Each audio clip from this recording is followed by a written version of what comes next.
최근에 절대적인 대출 금액을 줄이기에 집중하고 있는 정부가 정책 대출도 줄였답니다.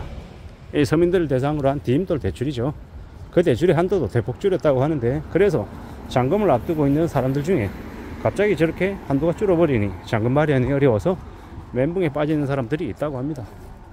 왜 저렇게 갑작스럽게 다급하게 저러한 행동들을 하는 걸까요?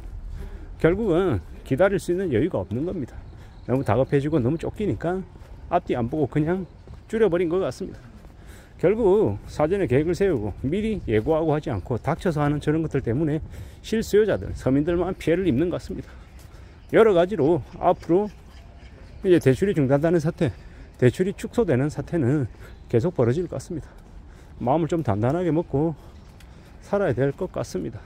해고가 난무하고 회사에서 잘리는 일이 비일비재하게 발생하고 대출 한도가 줄고 임금이 더 이상 올라가지 않고 되게 좀 상황이 많이 안 좋죠.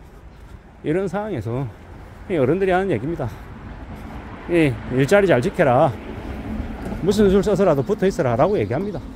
간을 빼든 쓸개를 빼든 자존심을 바닥에 내동댕이 치든 어쩌든 간에 무조건 버텨라. 무조건 버티면 그러면 그 다음에 또다시 기회가 올 수도 있다 라고 이야기합니다.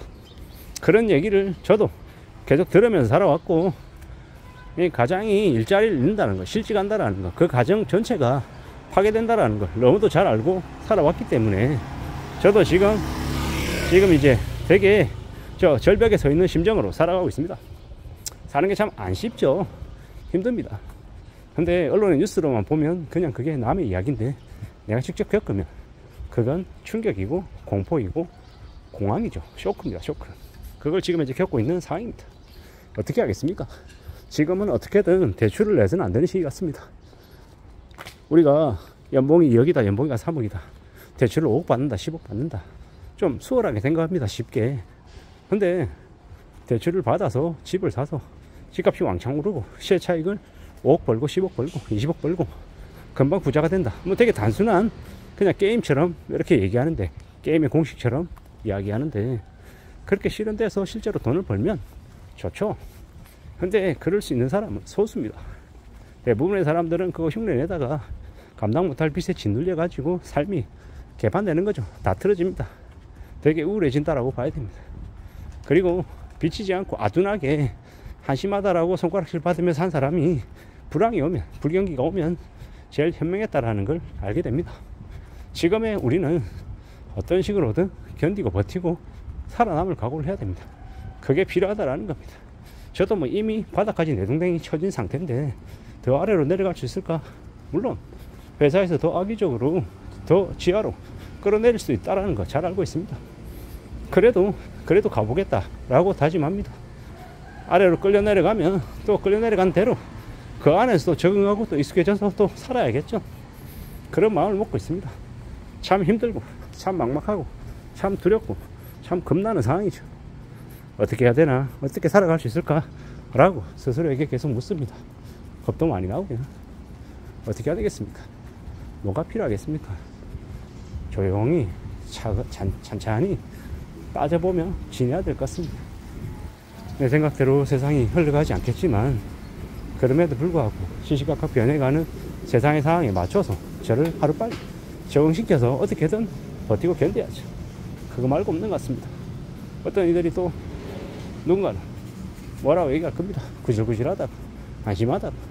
근데 구질구질하든 한심하든 저는 저의 인생을 사는 겁니다. 그 어느 누가 저의 인생에 손가락질 할 수 없다라고 생각합니다. 비록 손가락질 한다 하더라도 그런 것 따위는 최대한 의식하지 않고 개의치 않고 살아가려 합니다. 물론 힘들죠. 의식 안 한다고 애쓰지만 그걸 무시하기란 참 쉽지 않으니까요. 저도 얼굴이 화끈화끈거리고 참 창피하고 부끄럽고 눈치가 봐지는데요. 근데 또 다른 한편으로는 그렇게 생각합니다. 내가 회사에서 일하는 건 다른 사람들에게 어떻게 비춰지냐를 이렇게 보여주기 위함이 아니다. 오직 나는 나의 상황에서 나의 가족을 책임지기 위해서 내가 일을 하는 거다. 그러니 내가 하는 일이 도둑질이거나 범죄이면 안 되겠고, 그게 아니라고 하면 나는 잘못한 게 없기 때문에 최대한 주어져 있는 일 안에서 열심히 성실하게 살겠다 이런 마음으로 지금을 지내고 있습니다. 제가 나쁜 짓 하는 거 아니잖아요. 잘못된 거 아니잖아요. 누가 뭐라 해도 저의 상황이, 저의 처지에 맞게 움직여 볼 생각입니다. 막막하죠. 두렵기도 하고 겁나기도 하고 앞으로 얼마나 어려운 일들이 제 앞에 펼쳐질까 또 생각합니다. 그럼에도 불구하고 또 전진해야죠. 앞으로 나아가야죠. 그럴 겁니다. 계속 움직일 겁니다.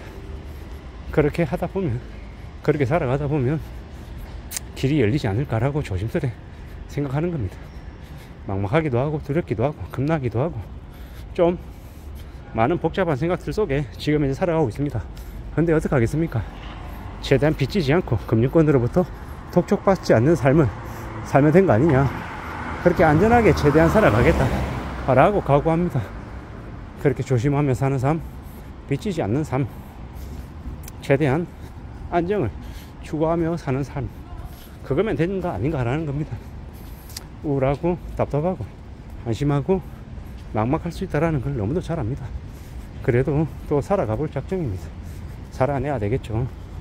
오늘을 살고 내일을 살고 또 다음 달을 살며 내 자신을 지키려 합니다. 그렇게 내 자신을 지켜가며 산다면, 그런다면 무엇이 되었건 간에 나에게도 기회라는 게 생기지 않을까라고 조심스레 생각합니다. 디딤돌 대출까지 한도가 줄어든다라는 것, 대출이 축소된다라는 것, 더 이상 빚으로 연명해왔던 기존의 시스템들이 많이 달라진다라는 걸로 해석해야 되겠습니다. 다들 이때까지는 빚내가지고 빚을 이용해가지고 뭔가를 사서 비싸게 파는 그런 이야기들을 많이 했습니다. 근데 그게 앞으로도 계속 유용할까요? 아마도 그게 계속 적용되기는 어렵다라고 생각합니다. 그러니 쉽게 무언가를 가지려는 생각은 안 하는 게 좋겠습니다.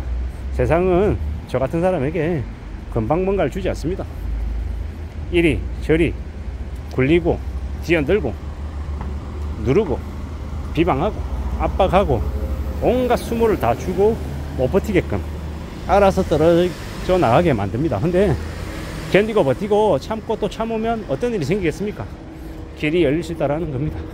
그 길은 내가 만드는 겁니다. 물론 거기까지 가려 그러면 무조건 견디려면 되게 서럽고 힘들고 험난하죠. 안 쉽습니다. 무지하게 어렵습니다. 하지만 그 어려움, 그 고충 이런 것들 견디고 또 시간 보내고 계속 참으면서 살아가야 되지 않을까 라고 마음을 먹습니다. 험난한 시대를 살아가고 있기 때문에 절대 쉽지 않다라는 걸 잘 압니다. 그럼에도 불구하고 우리는 좀 어떻게든 이 힘들고 어려운 난국은 잘 헤쳐나가려 애쓰면 좋겠습니다. 그래야 되지 않을까라고 생각합니다. 이상입니다.